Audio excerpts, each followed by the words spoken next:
Hi guys, welcome to my channel.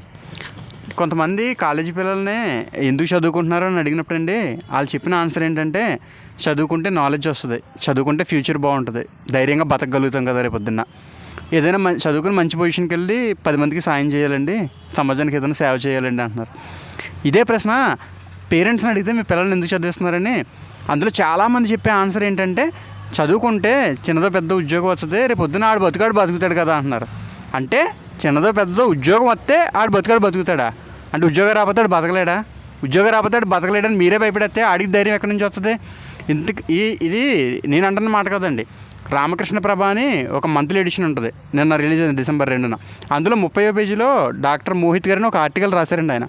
ఆయన చెప్పేది ఏంటంటే ఆయన దగ్గరికి వచ్చే రోగుల్లో చాలామందికి రోగం రావడానికి మెయిన్ కారణం ఏంటంటే మానసిక ఒత్తిడిని తట్టుకోలేకపోవడం వల్ల.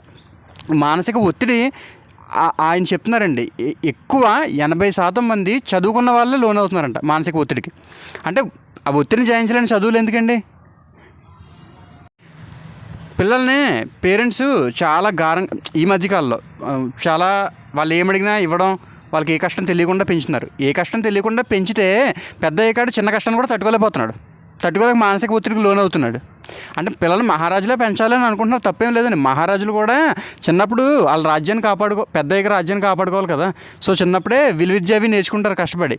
సో చిన్నప్పుడు ఏదైనా కష్టపడి నేర్చుకుంటేనే పెద్ద అయ్యాక వాడి జీవితాన్ని వాడు కాపాడుకోగలుగుతున్నాడు.